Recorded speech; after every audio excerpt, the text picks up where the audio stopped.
Welcome to Lalitha's kitchen cooktop. பார்த்தோன்னே தெரிஞ்சிருக்கும் mushroom pulao தான். எப்படி பண்ணுறதுன்னு பார்க்கலாம் வாங்க. ஒரு கப்பு பாஸ்மதி ரைஸ் எடுத்துருக்கேன். இதை நல்லா 2 வாட்டி வாஷ் பண்ணிவிட்டு தண்ணி விட்டு ஊற வச்சுக்கலாம். இது ஒரு 30 மினிட்ஸ் நான் ஊற வச்சுக்கிறேன் எப்பவும் போல். இது அப்படியே இருக்கட்டும். அடுத்து இதுக்கு வேண்டிய பொருட்கள்லாம் பார்த்துக்கலாம். எப்பவும் போல் புலாவ்னா இஞ்சி, பூண்டு, பச்சை மிளகா, கொத்தமல்லி, புதினா இதெல்லாம் எடுத்து வச்சுருக்கேன். ஃபஸ்ட்டு ஒரு மசாலா அரைக்கணும், அது ரெடி பண்ணிக்கலாம். 4 பூண்டு, இஞ்சி இந்த அளவுக்கு எடுத்துருக்கேன். 2 பச்சை மிளகா. இதை அப்படியே மிக்சரில் போட்டுக்கிறேன். 2 பச்சை மிளகா காரத்துக்கு. இது கூடவே காஞ்ச மிளகாவையும் நான் ஊற வச்சுருக்கேன் 3. தண்ணியில் ஊற வச்சுட்டு அது சேர்த்துக்கிறேன். அடுத்து புதினா, கொத்தமல்லி ஒரு கைப்பிடி அளவுக்கு 2 சேர்த்துக்கிறேன். இது கூடவே ஒரு டேபிள் ஸ்பூன் அளவுக்கு தேங்காய் துருவினது. இதை நல்லா அரைச்சிக்கலாம். கொஞ்சமாக தண்ணி விட்டு அரைச்சி எடுத்துக்கலாம். இது 2 வெங்காயம், 3 தக்காளி எடுத்துருக்கேன். 1 கட் பண்ணிக்கிறேன், மீதி 2 அரைச்சி தான் போட போகிறேன். மஷ்ரூம் வாங்கிட்டு வந்திருக்கோம். இது நல்லா வாஷ் பண்ணி எடுத்துக்கலாம். இது நான் நல்லா வாஷ் பண்ணிட்டேன். இப்போ கட் பண்ணிக்கிறேன். எப்பவும் போல் மஷ்ரூமை கொஞ்சம் தயிரில் கொஞ்சம் உப்பு போட்டு மேலே ஒரு மாதிரி தேய்ச்ச மாதிரி கழுவிடுவேன். அப்புறம் கொஞ்சம் மோர் கலந்த தண்ணியில் வாஷ் பண்ணிவிட்டு எடுத்து வச்சுக்குவேன். இப்போ ஒரு குக்கரில் நல்லா ஒரு 2-3 கரண்டி எண்ணெய் விட்டுக்கிறேன். எண்ணெய் விட்டால் கொஞ்சம் பிரியாணி நல்லாயிருக்கும். அந்த ஹோல் ஸ்பைசஸ், பட்டை, லவங்கம், ஏலக்காய், மராட்டி முக்கு, கல்பாசி, பிரியாணி இலை எல்லாம் சேர்த்துருக்கேன். 1 ஸ்பூன் சோம்பும் சேர்த்துக்கிறேன். கொஞ்சம் இந்த எண்ணெயில் பொரியட்டெல்லாம். இது கூட 2 வெங்காயம் கட் பண்ணி வச்சேன் இல்லையா, அதை ஸ்லைசஸாக கட் பண்ணி சேர்த்துக்கிறேன். பிரியாணிக்கு, பிரியாணி புலாவ் எப்படின்னா சொல்லிக்கலாம். இது நல்லா எண்ணெயில் நல்லா வதங்கட்டும்.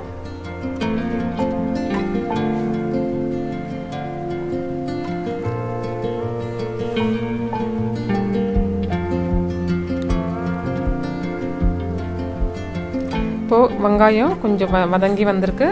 இதில் நான் மசாலா அரைச்சி வச்சதை சேர்த்துக்கிறேன்.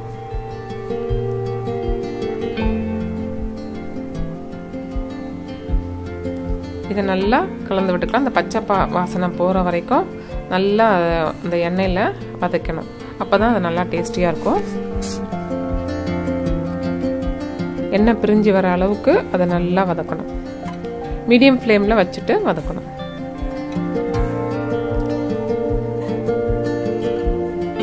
இதில் நான் ஒரு தக்காளி சேர்த்துருக்கேன். 3 தக்காளி எடுத்தேன். 1 தக்காளி கட் பண்ணி சேர்த்துக்கிறேன். மீதி 2 அரைச்சிட்டு அதையும் சேர்த்துக்கிறேன். இதையும் நல்லா கலந்து விட்டுக்கலாம் மசாலாவோட.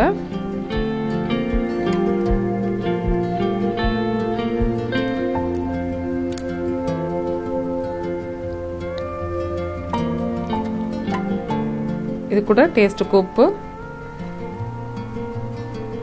1 ஸ்பூன் சேர்த்துருக்கேன். 1 ஸ்பூனுக்கு கொஞ்சம் மேலே சேர்த்துருக்கேன். ஏன்னா அரிசி 1 கப்பு தான், அதனால் 1 கப்பு 1 ஸ்பூன் உப்பு சரியாக இருக்கும். நான் கல் உப்பு தான் சேர்ப்பேன் இந்த மாதிரி விஷயத்துக்கெலாம். இது இன்னும் கொஞ்ச நேரம் அப்படி நல்லா வதங்கட்டும். ஒரு 3 to 4 மினிட்ஸ். அந்த பாருங்கள் எண்ணெய் பிரிஞ்சு வருது. இந்த சமயத்தில் கட் பண்ணி வச்சுருக்க மஷ்ரூமை சேர்த்து நல்லா ஒரு மிக்ஸ் கொடுத்துக்கலாம். அந்த மசாலா ஃபுல்லாக அதில் மஷ்ரூமில் கலந்து விடணும். ரொம்பவும் அழுத்தம் கொடுக்கக்கூடாது, உடஞ்சிரும் மஷ்ரூம். நல்லா மிக்ஸ் பண்ணி விட்டாச்சு பாருங்க.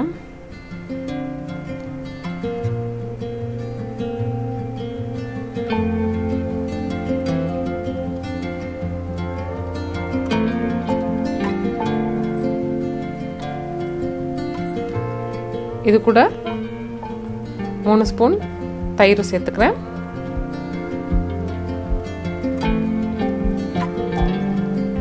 தக்காளி சேர்த்தாலும் அந்த தயிர் சேர்த்து செய்யும்போது டேஸ்ட் கொஞ்சம் கூடும்.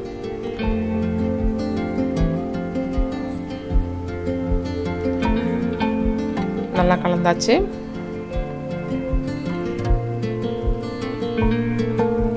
இதில் கழுவி 30 minutes ஊற வச்ச பாஸ்மதி ரைஸை இதில் சேர்த்துக்கிறேன்.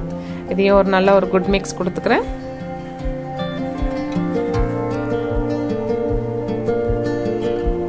இது என்னோட ஸ்டைலில் வீட்டில் நான் எப்படி செய்வேனோ அந்த மாதிரி செஞ்சுருக்கேன்.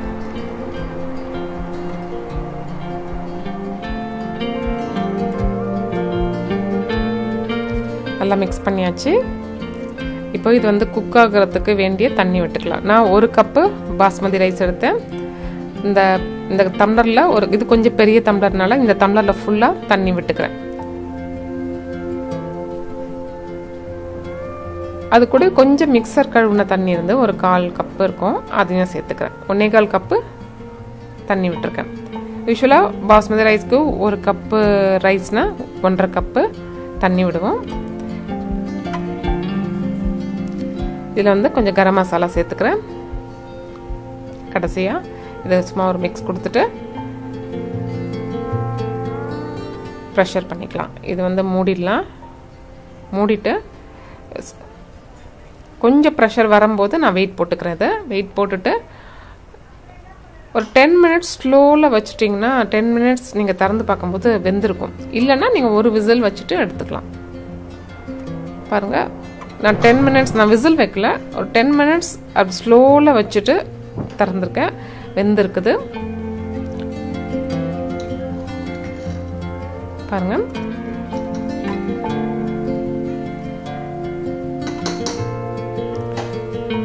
இப்போ வந்து நான் வந்து இதை கொஞ்சம் தம்மில் வைக்கிற மாதிரி வச்சுக்கிறேன். நான் திருப்பி அதை மூடிடுறேன். மூடிட்டு இது வெயிட் எடுத்துட்டு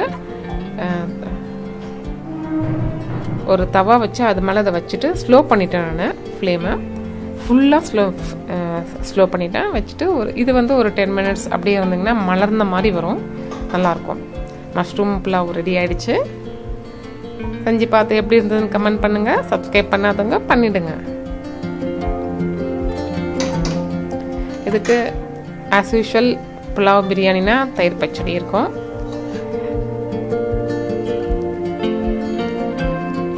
பொறுமையாக வாட்ச் பண்ணதுக்கு ஒரு பிக் தேங்க்ஸ். அடுத்த வீடியோவில் இன்னொரு நல்ல ரெசிபியோட பார்க்கலாம். Until then, bye, see you. Thank you. Take care.